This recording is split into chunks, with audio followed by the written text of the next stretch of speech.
Assalamualaikum warahmatullahi wabarakatuh. Alhamdulillah, alhamdulillahilladzi hadana li hadza wa ma kunna linahtadiya laula an hadana Allah. Laqad ja'at rasulu rabbina bil haqq wa ridu an tilkul jannah uristumuha bima kuntum ta'malun. Asyhadu an la ilaha illallah wa asyhadu anna Muhammadan abduhu wa rasuluh. Allahumma salli wa sallim ala nabiyyina Muhammad wa ala alihi wa sahbihi wa man tabi'ahum bi ihsan ila yaumiddin. Allahumma amma ba'du. Para ikhwan kaum muslimin dan muslimah yang muliakan Allah Subhanahu wa taala di mana saja berada. Pada kali ini kita akan mengambil tema hakikat keutamaan sabar. Salah satu nama Ramadan adalah Syahrus Sabar, bulan kesabaran. Mengapa demikian? Mengapa Ramadan disebut sebagai bulan kesabaran? Karena ibadah utama bulan ini atau bulan Ramadan adalah puasa, dan puasa itu sendiri adalah merupakan separuh daripada kesabaran. Rasulullah Sallallahu Alaihi Wasallam bersabda, "As-saumu nisfus sabar." Puasa itu separuh kesabaran. Hadis riwayat At-Tirmidzi. Dengan puasa kaum muslimin dididik untuk bersabar, menahan lapar dan haus sejak terbit fajar hingga terbenamnya matahari. Ada makanan, tidak ada makanan, ya. Maksudnya ada makan, tidak dimakan, ada minuman, tidak diminum. Padahal semuanya milik sendiri. Minuman itu milik sendiri, makan juga milik sendiri. Namun ia menahan dan tidak mengkonsumsinya, tidak meminumnya. Bukan juga menahan diri dari mengumpat, dari marah, meskipun ia dipancing-pancing orang. Dijawab, "Inni shaimun," kami sedang berpuasa. Sesungguhnya aku sedang berpuasa. Demikian pula istri cantik, pasangan yang halal, namun ia menahan diri untuk tidak mencampurinya karena sedang berpuasa. Menahan diri inilah bagian dari pendidikan kesabaran yang Allah canangkan melalui puasa. Dan Allah telah menyediakan banyak keutamaan untuk orang-orang yang sabar. Keutamaan sabar yaitu di dalam Al-Quran Allah Subhanahu wa taala menyebutkan keutamaan orang yang sabar. Setidaknya ada 3. Kemudian dalam hadis Nabi Muhammad SAW, ya, dalam hadis Nabi Rasulullah SAW juga menjelaskan keutamaan sabar yang luar biasa.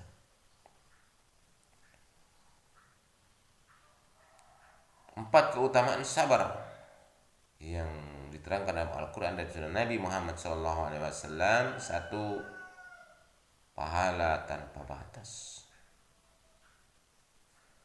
Keutamaan sabar yang pertama adalah pahala tanpa batas daripada Allah Subhanahu wa taala.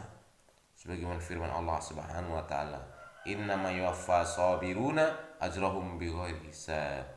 Sesungguhnya hanya orang-orang yang bersabarlah yang dicukupkan pahala mereka tanpa batas. Quran surah Az-Zumar ayat yang ke-10. Puasa yang merupakan separuh kesabaran juga mendapatkan keistimewaan ini. Tidak seperti amal lain, puasa akan langsung dinilai Allah dan tidak dibatasi pahalanya. Kullu amal ibni Adam yudha'aful hasanatu asru amsaliha illa sab'amiyata dif'i. Qala Allah azza wa jalla ila sawm fa innahu li wa ana ajri bi. Setiap amal anak Adam dilipat gandakan 1 kebaikan dibalas 10 kebaikan yang serupa sampai kepada 700 kali. Allah Azza wa Jalla berfirman, kecuali puasa. Sesungguhnya puasa itu untukku dan aku sendiri yang akan membalasnya. Di surat Muslim, An-Nasai, Ad-Darimi dan Al-Baihaqi. Jadi semua pahala, semua amal kebajikan itu kita ketahui berapa sih kira-kira pahala kita. Namun puasa ini belum diketahui dan Allah Subhanahu wa taala yang akan langsung memberikan ganjarannya. Ini karena langsung yang akan memberikan ganjarannya adalah Allah Subhanahu wa taala. Ini tentu tidak sedikit dan itu lebih besar. Sebagaimana sebuah perusahaan, sebuah direktur, ketika karyawan-karyawan digaji melalui anak buahnya atau melalui bendaharanya atau melalui mandornya. Namun ini karyawan digaji langsung oleh direkturnya dengan syarat-syarat tertentu. Nah, bila syarat-syarat tertentu ini dilengkapi, dicukupi, disempurnakan, maka direkturnya akan bangga dan akan memberikan gaji yang besar tentunya. Begitupun Allah Subhanahu wa taala dalam ketika kita menjalankan puasa. Ketika kita menjalankan puasa dengan keikhlasan dengan benar, maka kita akan dinilai, akan mendapatkan pahala yang luar biasa yang langsung Allah Subhanahu wa taala yang akan memberikan ganjarannya. Kemudian yang kedua, orang yang sabar itu akan mendapatkan mayatullah. Keutamaan sabar yang kedua, orang yang sabar akan mendapatkan kebersamaan Allah atau mayatullah. Artinya seorang yang telah sabar ia akan diliputi dan dinaungi oleh Allah Subhanahu wa taala dengan rahmatnya, perlindungannya, pertolongannya dan ridhonya. Adapun zat Allah tidak sama dengan dan tidak bersama dengan makhluknya. Allah Subhanahu wa taala berfirman, "Innallaha ma'as sabirin." Sesungguhnya Allah Subhanahu wa taala bersama orang yang sabar. Allah akan senantiasa mendampingi. Allah akan senantiasa mengontrol. Allah akan senantiasa membackup orang-orang yang bersabar. Quran surah Al-Baqarah ayat 153. Wallahu ma'as sabirin, dan Allah berserta orang-orang yang sabar. Al-Anfal ayat 66. Maka ketika kita bersabar kepada Allah Subhanahu wa taala, Allah pasti akan memberikan segala pertolongannya kepada orang-orang yang sabar, karena Allah ma'as sabirin. Allah bersama orang-orang sabar. Yang ketiga, sabar adalah kunci kebaikan. Bersama syukur, sabar adalah kunci kebaikan. Seseorang selalu baik di sisi Allah tatkala mampu mengkombinasikan sabar dan syukur dalam kehidupannya. Inilah keutamaan sabar yang ketiga.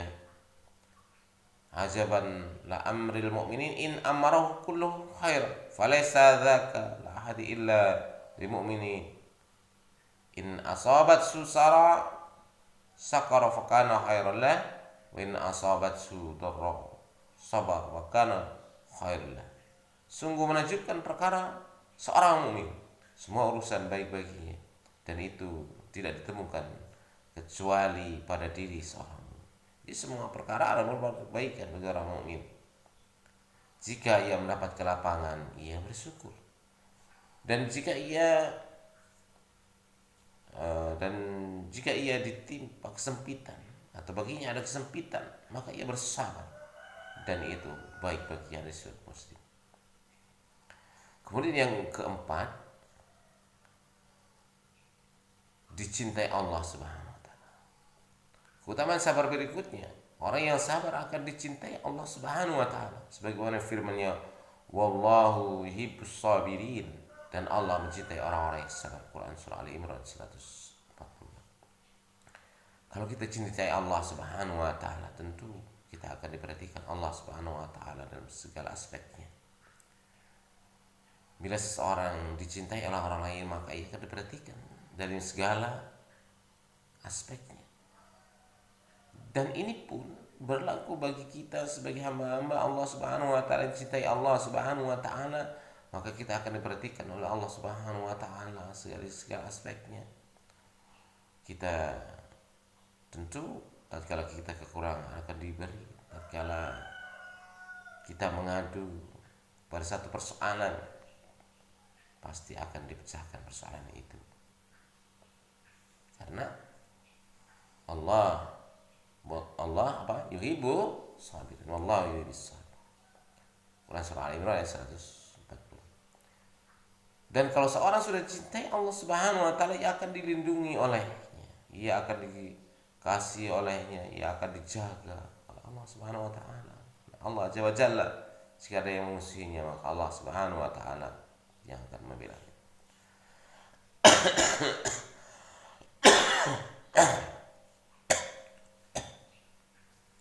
Para ikhwan kaum muslimin dan muslimah yang dimuliakan Allah Subhanahu wa taala. Kemudian kita akan membahas tentang hakikat sabar. Tidak seperti yang dikira banyak orang bahwa sabar itu menerima segala sesuatu dengan rela atau pasrah tanpa perlawanan. Islam mengajarkan bahwa sabar itu ada 3 hal. Satu, sabar dalam ketaatan. Artinya seorang mukmin harus sabar menjalankan perintah Allah Subhanahu wa taala meskipun perintah itu berada dibenci oleh nafsunya. Seorang mukmin harus tetap taat pada hal-hal yang diwajibkan baginya meskipun banyak hal yang merintangi, mulai dari kemalasan dan faktor intern yang lain sampai dengan celaan orang, kebencian musuh Islam dan faktor ekstern lain. Allah Subhanahu wa taala berfirman, "Ya ayyuhalladzina amanu ista'inu bis-sabri was-shalah, innallaha ma'as-sabirin." Wahai orang-orang yang beriman, jadikanlah sabar dan salat sebagai penolong, dan sesungguhnya Allah beserta orang-orang yang sabar. Kemudian sabar dalam meningkatkan atau dalam meninggalkan larangan. Ada kalanya orang sabar dalam menjalankan ketaatan kepada Allah, tetapi ia tidak sabar dalam meninggalkan larangan. Salat dijalankan tetapi juga tidak bisa meninggalkan sholat, maksudnya sholat dijalankan tetapi juga sebagian ditinggalkan. Puasa dilakukan tetapi ibadah tetap berjalan, sehingga ada istilah program STMJ, sholat terus maksiat jalan. Kesabaran juga harus diimplementasikan dalam meninggalkan kemaksiatan dan larangan Allah Subhanahu wa taala. Orang yang mampu meninggalkan kemaksiatan, khususnya kemaksiatan emosional seperti marah, disebut oleh Rasulullah SAW sebagai orang yang kuat secara hakiki, sebab ia telah mampu bersabar atas apa yang dilarang oleh Allah Subhanahu wa taala. Laisa sadidu bisur'ah, innam sadidul ladzi yamliku nafsahu illa ghadab. Orang-orang yang kuat bukan orang-orang yang bisa mengalahkan lawannya, tetapi orang yang kuat adalah orang-orang yang mampu menguasai dirinya ketika marah. Muttafaqun alaih. Yang ketiga, sabar dalam musibah. Inilah makna sabar yang sudah banyak dimaklumi oleh kebanyakan orang. Meskipun seringkali orang yang keliru menggunakan istilah sabar, banyak orang yang meninggal. Ya, banyak orang yang meninggal saat seseorang mendapatkan kesulitan lalu ia pasrah tanpa berusaha menghilangkan kesulitan itu atau mencari solusinya di kala sabar. Padahal sabar dalam Islam bersifat proaktif dan progresif. Ia tidak statis, tapi telah didahului atau bersamaan dengan ikhtiar maksimal dan upaya untuk senantiasa mencari solusi atas problematika yang dihadapinya. Saat semua upaya telah dilakukan, saat ikhtiar mencapai batas maksimal, maka saat itulah sabar bertemu dengan tawakal. Ia menyerahkan kepada Allah, dan sebab itu Allah Subhanahu wa taala mengampuni dosa-dosanya. Mayusibul muslima min nasabi wala wasabi wala hamma wala husn wala adha wala hamma hatta saukati yusakuha illa kafarallahu biha min khataya. Segala sesuatu yang menimpa seorang muslim, baik berupa rasa letih, rasa sakit, gelisah, sedih, gangguan, kemudian gundah gulana maupun duri yang mengenainya, adalah ujian baginya. Dengan ujian itu Allah mengampuni dosa-dosanya. Muttafaqun alaih. Semoga di bulan Ramadan yang penuh berkah ini, yang juga dikenal sebagai bulan kesabaran, kita mampu melatih kesabaran kita dan dikuatkan kesabaran kita oleh Allah Subhanahu wa taala. Demikianlah kajian pagi pada kesempatan ini, mudah-mudahan bermanfaat untuk kita bersama. Akhirul kalam, wabillahi taufiq wa hidayah. Assalamualaikum warahmatullahi wabarakatuh.